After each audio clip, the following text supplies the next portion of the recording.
जय श्री कृष्णा। आज की इस वीडियो में हम बात करने वाले हैं भगवान श्री गणेश जी के बारे में। भगवान श्री गणेश जो कि प्रथम पूज्य हैं। हर व्यक्ति जब कोई भी अपना कार्य आरंभ करता है तो उसमें गणेश जी का नाम अवश्य स्मरण करता है। जब भी वो कोई भी कार्य आरंभ करता है तो वो ये अवश्य कहता है कि हम इस कार्य का श्री गणेश करते हैं। तो इससे आप सभी समझ सकते हैं कि भगवान श्री गणेश का कितना महत्व है। कोई भी पूजा क्यों ना हो, उस पूजा के आरंभ में प्रथम पूज्य गणेश जी का स्मरण करना अत्यंत अनिवार्य होता है। जब भगवान शिव का विवाह भी हुआ था उसमें भी प्रथम पूज्य भगवान श्री गणेश का स्मरण किया गया था।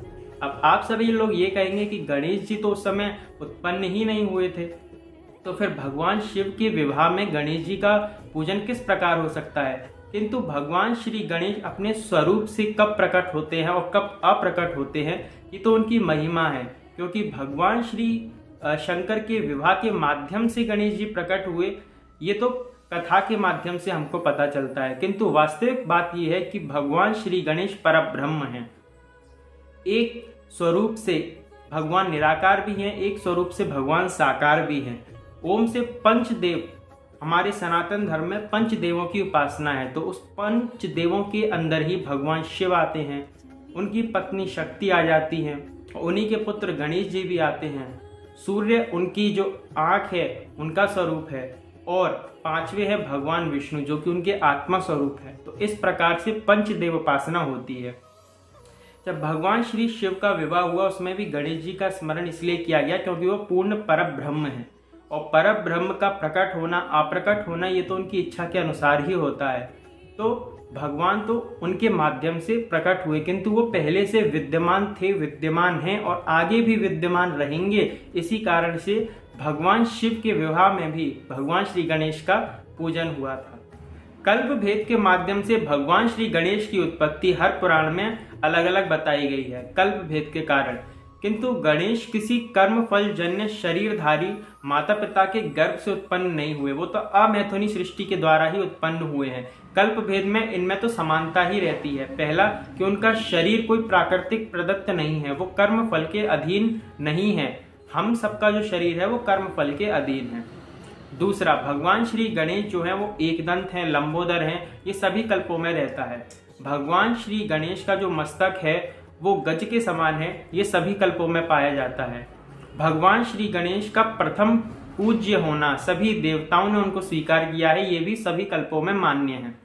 तो इस प्रकार से जो ये चार बातें मैंने आपको बताई, ये चार बातें सभी कल्पों में समान रूप से पाई जाती हैं। शिव पुराण के अनुसार भगवान गणेश की उत्पत्ति किस प्रकार हुई, तो शिव पुराण ज्ञान संहिता अध्याय 32 के अंदर बताया गया है कि माता पार्वती स्नान कर रही थी और तभी वहां पर महादेव उपस्थित हुए। द्वार पर नंदी जी रक्षा के लिए खड़े हुए थे, किंतु नंदी जी उनको रोकने में असमर्थ हुए। उसी समय महादेव अंदर प्रवेश कर गए और माता पार्वती के मन में हुआ, यदि कोई मेरा निज सेवक होता तो अवश्य ही इस कार्य को रोक देता, किंतु नंदी इसको रोकने में असमर्थ हुए। उसी समय माता पार्वती ने अपनी चूड़ियां उतारी और उन्हीं चूड़ियों से भगवान श्री गणेश का एक पुतला बनाया और उसी से भगवान श्री गणेश की उत्पत्ति बताई गई। तो इस प्रकार से शिव पुराण के अंदर भगवान श्री गणेश की उत्पत्ति बताई गई है।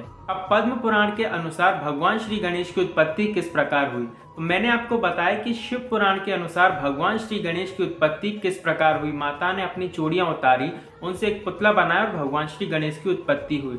पद्म पुराण के अनुसार बताया गया कि शैलपुत्री माता पार्वती जब अपने शरीर पर सुगंधित तेल लगा रही थी, तेल की मालिश कर रही थी, उसी तेल से जो मैल उतरा, उसी मैल से माता पार्वती ने एक गज जैसा मुख बनाया और वहां पर भगवान श्री गणेश की मूर्ति बनाई। उसी से भगवान श्री गणेश की उत्पत्ति बताई गई है। शिव पुराण के अंदर चूड़ी बताई गई और पद्म पुराण के अंदर तेल बताया गया। तो एक कल्प भेद से अलग कथाएं हुई। आगे भगवान गणेश की जो उत्पत्ति बताई गई है, वराह पुराण के अनुसार अब जो गणेश जी की उत्पत्ति बताई गई है उसके अनुसार भगवान शिव श्री गणेश जी को देख करके हंसने लगे। पृथ्वी, जल, तेज और वायु इनके तो मूर्त रूप होते हैं, किंतु आकाश का तो कोई मूर्त रूप होता ही नहीं, ऐसा कहकर भगवान शिव हंसने लगे। और तभी भगवान श्री गणेश का प्रादुर्भाव हुआ। गणेश जी का सुंदर मुख देख करके माता पार्वती ने उनकी ओर देखा।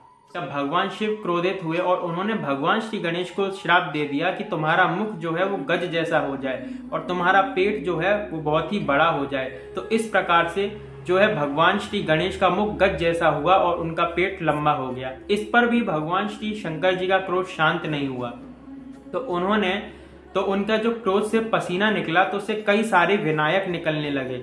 विनायक माने भगवान श्री गणेश के ही और स्वरूप प्रकट होने लगे। तो उन्हीं के जो नायक हुए वो भगवान श्री गणेश हुए। भगवान शिव ने कहा कि ये बिना नायक के उत्पन्न हुआ है, अर्थात ये बिना मेरे उत्पन्न हुआ है, इसीलिए इसका नाम विनायक भी होगा। तो इस प्रकार से वराह पुराण के अंदर श्री गणेश जी की उत्पत्ति बताई गई है। आगे जो भगवान श्री गणेश की उत्पत्ति ब्रह्म वैवर्त पुराण के अनुसार बताई गई, माता पार्वती ने एक व्रत धारण किया, जिस व्रत का पालन करते हुए उनको 1 साल हुआ और भगवान श्री कृष्ण के ही स्वरूप से भगवान श्री गणेश की उत्पत्ति हुई। जब भगवान श्री गणेश माता पार्वती की गोद पर विराजमान थे, वो बैठे हुए थे, तभी वहां पर भगवान शनि जो है वो दर्शन करने के लिए आते हैं। जब शनि देव भगवान श्री गणेश के दर्शन करने के लिए आते हैं, तब वो श्री गणेश जी की तरफ मुख उठा करके नहीं देखते, क्योंकि उन्हें पता है जब मैं श्री गणेश की ओर मुख उठा करके देखूंगा तो कुछ अमंगल ही हो जाएगा। तब माता पार्वती उनसे कहती हैं कि तुम मेरे पुत्र के दर्शन क्यों नहीं करते। तब शनिदेव थोड़ी सी नजर ऊपर उठा करके जैसे ही देखते हैं, भगवान श्री गणेश का मस्तक छिन्न हो जाता है। अब देखिए, शिव पुराण के अनुसार भगवान शिव ने जो है गणेश जी का मस्तक छिन्न किया था, किंतु ब्रह्म वैवर्त पुराण के अनुसार भगवान शिव ने मस्तक छिन्न नहीं किया, किंतु श्री गणेश जी का जो मस्तक छिन्न हुआ वो शनिदेव के कारण हुआ, शनिदेव की दृष्टिपात के कारण हुआ। तो एक कल्प भेद से भगवान श्री गणेश का स्वरूप है। गणेश जी की पूजा यत्र तत्र सर्वत्र। गणेश जी की पूजा केवल भारत में ही नहीं बल्कि विभिन्न देशों में पाई जाती है। बौद्ध धर्म के महायान तांत्रिक संप्रदायों ने भी उनको विनायक नाम से स्थान दे रखा है। पिछली शताब्दियों में कई बौद्ध प्रदेशों के अंदर विनायक नाम से भगवान श्री गणेश को पूजा जाता था। जो बौद्ध धर्म के ग्रंथ है उनके अंदर भगवान श्री गणेश का नाम विनायक ही बताया गया है। नेपाल के अंदर बौद्ध धर्म के साथ साथ हैरम और विनायक नाम से भगवान श्री गणेश की पूजा पाई जाती है। चीन के अंदर भगवान श्री गणेश 2 नामों से विख्यात हैं, एक विनायक और दूसरा कांगीनेन। भगवान श्री गणेश की पूजा विशेष रूप से चीन के अंदर पाई जाती है अन्य देवी देवताओं की अपेक्षा। वहां पर नृत्य गणपति जी की भी पूजा चीन के अंदर की जाती है। अब जापान के अंदर इतिहास से ये ज्ञात होता है कि कोगो दाइशी नामक सुप्रसिद्ध एक विद्वान थे, जिन्होंने बौद्धाचार्य से शिक्षा लेकर के विनायक पूजन प्रारंभ किया था। अब तो वे शिंगोन संप्रदाय ने भी इस पूजा पद्धति को अपना लिया है। तिब्बत के प्रत्येक मठ के अधिरक्षक के रूप में भगवान श्री गणेश की पूजा पाई जाती है। वर्मा श्याम में भी भगवान श्री गणेश की पूजा पाई जाती है। वहां पर विशेष रूप से कांस्य धातु से ही भगवान श्री गणेश जी की मूर्ति पूजा होती है। कंबोडिया और जावा के अंदर भी भगवान श्री गणेश की पूजा पाई जाती है। जावा के अंदर भगवान श्री गणेश के स्वतंत्र मंदिर नहीं होते। जावा के अंदर भगवान श्री गणेश जी के साथ भगवान शिव का भी मंदिर होता है। वहां पे भगवान शिव मुंड मालाओं धारण किए हुए होते हैं और भगवान शिव की और भगवान श्री गणेश की दोनों की ही वहां पे पूजा की जाती है। बोर्नियो बालक द्वीप में भगवान श्री गणेश के पूजन का विशेष रूप से प्रचार प्रसार है। अमेरिका में भी भगवान श्री गणेश की मूर्ति मिलती है। इस प्रकार की मूर्ति का उल्लेख चमन लाल ने अपनी हिंदू अमेरिका नामक पुस्तक में किया है। कोलंबस ने अमेरिका की खोज की, किंतु कोलंबस की खोज से पहले भी वहां पर सूर्य और भगवान श्री गणेश की मूर्तियां उपलब्ध थी। इससे यह निश्चित होता है कि भारतीयों ने ईस्वी सन से बहुत वर्ष पूर्व अमेरिका में भी अपना उपनिवेश स्थापित कर रखा था। भिन्न भिन्न देशों में भगवान श्री गणेश का पूजन भिन्न भिन्न नामों से पाया जाता है। ए गैटी ने गणेश पूजन पर एक विस्तृत पुस्तक लिखी थी जो ऑक्सफोर्ड यूनिवर्सिटी से प्रकाशित है। जो ए गैटी ने भगवान श्री गणेश की पुस्तक लिखी थी जो ऑक्सफोर्ड यूनिवर्सिटी से प्रकाशित हुई थी, उसके अंदर ए गैटी ने भगवान श्री गणेश का नाम तमिल भाषा में पिल्लई नाम से पुकारा था।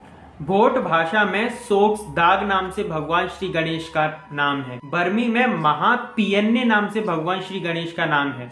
मंगोलियन में त्वत खारून खागान, कंबोडियन में प्राह केनीस, चीनी में कुशान सी तिएनु, जापान की भाषा में कांगीनेन। ए गैटी ने इस पुस्तक में इन सभी नामों का उल्लेख किया है। निसंदेह उत्तरी मंगोलिया से लेकर के बाली तक और जापान से लेकर अमेरिका तक भगवान श्री गणेश का पूजन स्थापित है। आगे अब जो लोग हिंदू नहीं हैं उन अहिंदुओं के अंदर भी भगवान श्री गणेश जी का पूजन प्रचलित है। ग्रीस और यूनान के निवासी भगवान श्री गणेश को उरेनस नाम से पूजते हैं। धर्म ग्रंथों के अनुसार भगवान श्री गणेश को लाक्षार सिंधु वदन बताया गया है। इसका अर्थ है कि उनका लाख के रंग के समान सदृश ही गूढ़ा लाल रंग है, इसलिए पर्याय में उनको अरुणास्य भी कहा जाता है। ऐसी दशा में यूनानियों का ओरेनस हमारे अरुणास्य का अपभ्रंश ही सिद्ध होता है। ईरानी में और पारसियों में भगवान श्री गणेश का पूजन अहुर मजादा के नाम से किया जाता है। प्रसिद्ध जेंदा अवस्था नामक धर्म ग्रंथ में 50 आयतें अहुर मजादा में लोकोत्तर शक्ति का वर्णन करती हैं। पर्शियन भाषा में संस्कृत शब्दों का सकार प्रायः हकार से अपभ्रष्ट हुआ है। जैसे मैंने वीडियो बनाया था कि वहां पर सप्त को हप्त रूप से पुकारा जाता है, ह को स कहना प्रचलित होता है। ठीक इसी प्रकार से यहाँ पर जो है सप्त को हप्त और मास को माह बोला जाता है। ठीक इसी प्रकार से अहूर मजदा जो है उसको असुर मदह का अपभ्रंश जान पड़ता है। पुराण ग्रंथों में श्री गणेश जी द्वारा अनेक असुरों को पराजित होना लिखा है कि भगवान श्री गणेश ने अनेक असुरों का नाश किया। तो चीन और जापान के जो निवासी हैं जो कि प्रायः बौद्ध हैं, त्रिमूर्ति श्री गणेश जी की जो उपासना करते हैं वो फो नाम से करते हैं, उनको फो नाम से पुकारा जाता है। आगे मैं आप सभी को बताता हूं कि मिस्र देश के अंदर भगवान श्री गणेश का पूजन किस नाम से किया जाता है। मिस्र देश के अंदर जो वहां के प्रसिद्ध इतिहासज्ञ हैं जिनका नाम हर्मीज है, तो उन्होंने लिखा है कि सब देवों का अग्रिम जो अगला देव है, अग्रिम यानी कि प्रथम पूज्य, तो सभी देवों का अग्रिम जो अगला देव है जिसका विभाग नहीं हो सकता और जो बुद्धि का अधिष्ठाता है उसका नाम एक्टॉन है। निसंदेह ये देव जो है वो भगवान श्री गणेश ही है, क्योंकि सब देवों का अग्रिम और बुद्धि का अधिष्ठाता, तो बुद्धि का अधिष्ठाता कौन है, वो भगवान श्री गणेश है। सभी देवों का अग्रिम कौन है जिसकी प्रथम पूजा की जाती है, वो भी भगवान श्री गणेश है। तो यहाँ पर जो हर्मीज इतिहासज्ञ है उसने भगवान श्री गणेश को एक्टॉन नाम से पुकारा है। भगवान श्री गणेश के बहुत सारे नाम हैं, उन्हीं नामों में से ये एक्टॉन नाम लिया गया है। भगवान श्री गणेश का नाम जो एक दंत है, एक दंत का पर्याय जो अपभ्रंश है उसी का नाम एक्टॉन है। तो एक्टॉन जो है वो एक दंत का ही अपभ्रंश है, एक दंत से ही एक्टॉन नाम बना है, इसलिए वहां पर भगवान श्री गणेश को एक्टॉन नाम से पूजा जाता है। साउथ अमेरिका के अंदर दक्षिण अमेरिका में व्रजिक नामक एक स्थान की खुदाई में भगवान श्री गणेश जी की भव्य मूर्ति निकली, जिसका अनुसंधान करने पर यह पता चला कि वो जो मूर्ति है वो 4-5 हजार वर्ष पुरानी है। तो आप अंदाजा लगा सकते हैं कि भगवान श्री गणेश की मूर्ति जो साउथ अमेरिका के अंदर 4-5 हजार वर्ष पुरानी बताई गई, तो भगवान श्री गणेश का पूजन पहले कितना प्रचलित था और इन सभी देशों में कितना प्रचलित है और किन किन नामों से प्रचलित है। यदि हम ये कहें कि 14वीं शताब्दी में कोलंबस ने अमेरिका की खोज की थी, तो यह हमारी बड़ी भारी भूल होगी, क्योंकि कोलंबस के परदादा के 7 जन्म पहले से भी वहां पे आर्य सभ्यता का प्रचार प्रसार था और वहां पर देवी देवताओं का पूजन किया जाता था। हिटलरवादी जर्मनी वालों की जो राष्ट्रीय पताका है उसमें स्वस्तिक का चिन्ह अंकित है और वो इस चिन्ह को ईश्वरीय की देन मानते हैं। तो भगवान का जो पूजन है, भगवान श्री गणेश का पूजन है, न केवल हिंदुओं में बल्कि अहिंदुओं में भी भगवान श्री गणेश का पूजन प्रचलित है। कई सारे लोग इस बात को कह सकते हैं कि हिंदुओं के यहाँ पर तो कई सारे देवी देवताएं हैं जिनकी पूजा की जाती है, इनके यहाँ पे कोई भी एक ईश्वर नहीं है जिसकी पूजा की जाती हो, इसलिए इनके यहाँ पे ये सब केवल ढकोसला है। किंतु वास्तविकता में जितने भी लोग सभी देवी देवताओं की पूजा करते हैं हमारे हिंदू धर्म में, वो एक ईश्वरवाद ही है और वो एक ही ईश्वर को जाकर के लगता है। इसको हम एक दृष्टांत के माध्यम से समझ सकते हैं। एक गांव में एक विश्वरूप नाम का व्यक्ति रहता था। वो बड़ा ही होनहार व्यक्ति था।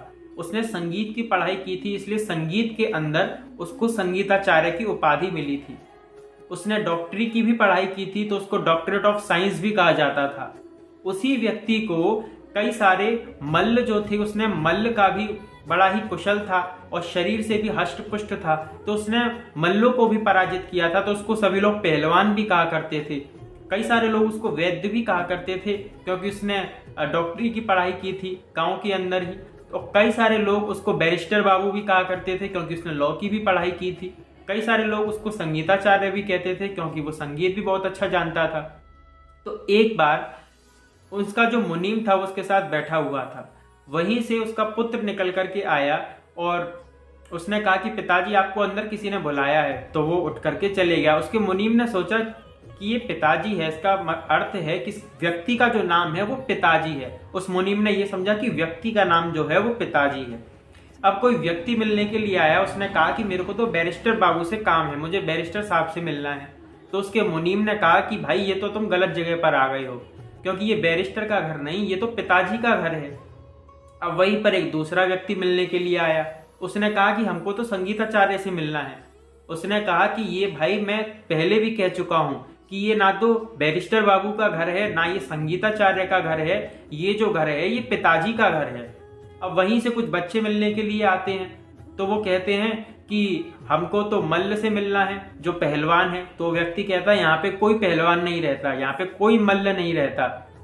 तो मुनीम जी कहते हैं कि यहाँ पर कोई नहीं रहता, ये केवल पिताजी का ही घर है। आप सब लोग मिलकर के मुझे क्या पागल समझते हैं? इतने सारे लोग एक साथ आ गए, इसका मतलब सब मेरे को पागल बनाए जा रहे हो। आप सबकी जरूर कोई प्लानिंग होगी इसमें मेरे को पागल बनाने की।